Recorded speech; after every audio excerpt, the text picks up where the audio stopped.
and today we're going to do an inspection of the big lunchbox, which is on Friargate in Preston. Previously an excellent premises, scored 5 stars, so we'll go in today and see what we can find. Morning, from Environmental Health, my name's Simon Neighbour, just come to a routine food hygiene inspection.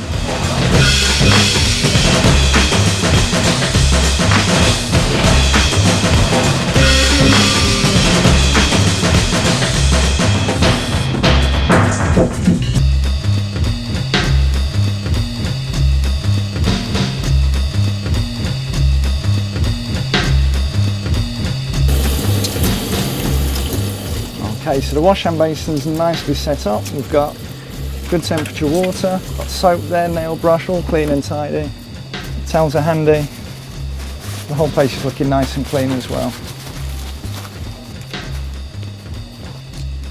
Overall, that's great. Have a quick look under here. So it's clean right to the back. The refrigerator here's got an external temperature display on it. It's showing 2 degrees C. Again, it's all clean and tidy, it's not overly frosted up. And again, because it's quite a compact place, you've got the heat source right next to the freezer, but it's still able to keep the temperature down. I'll pop the thermometer in there to check what the temperature in here is compared to the display. Everything really clean and tidy. Temperature's nice and low on there.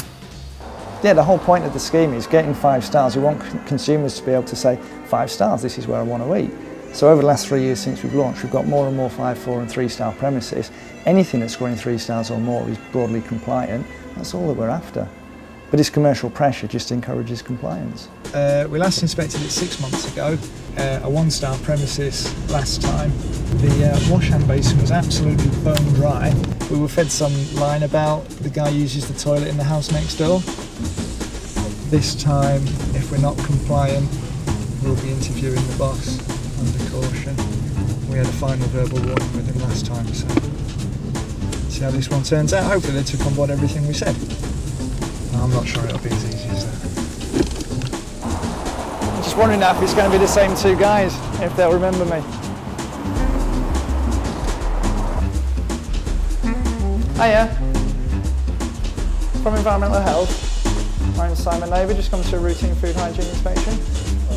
Okay.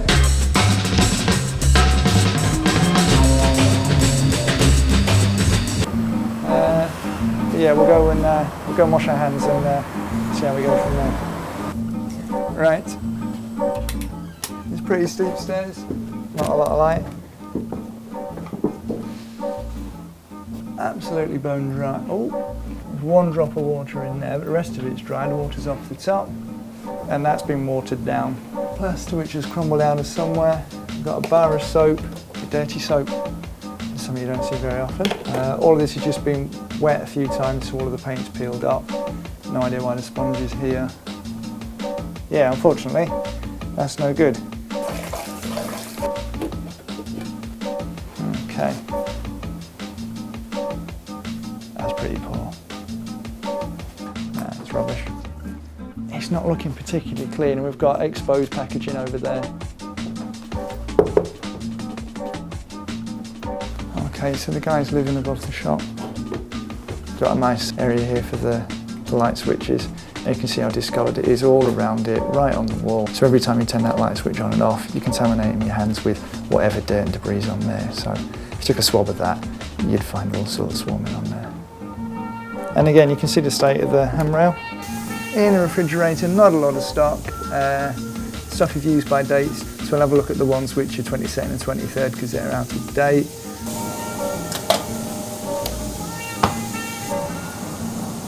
Slowly getting down there. That's out of date. That's out of date. 23rd of March. Probably lamb. That's out of date. All the outside of the boxes are greasy. There's another one here.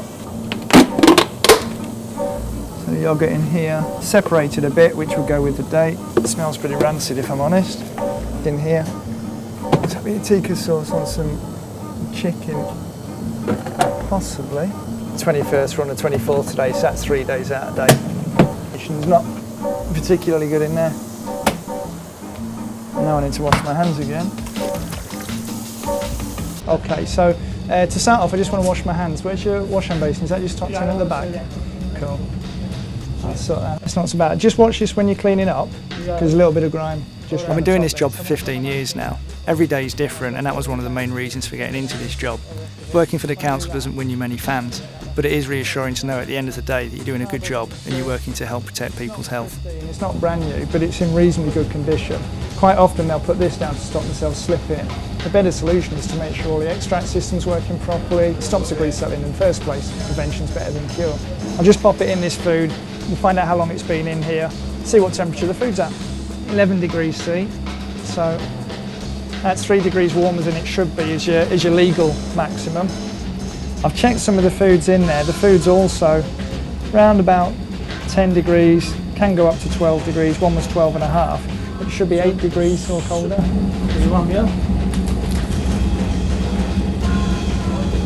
I suspect your finger's not as sensitive as the probe. Well, again, there's a few things that we've seen I'm not particularly happy about, and there's no documentation. If we were to rate you now on the scores on the doors, you'd get 1 star. 1 star? You'd get 1 star. The final cooking is spot on, but you're relying then on that final bit being perfect every time. And the worst thing is, you haven't got any way of checking it. One of the main problems we find with food hygiene inspections is the really straightforward stuff. It's not the complicated issues that trip people up. This isn't about people inquiring on the growth parameters for non-proteolytic Clostridium botulinum. This is about people that can't clean up.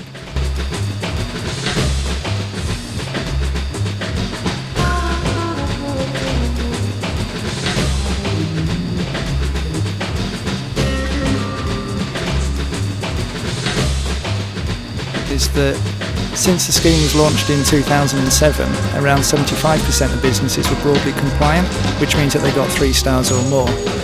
As of the beginning of 2011, that was up to 86%, and it's showing no signs of slowing down.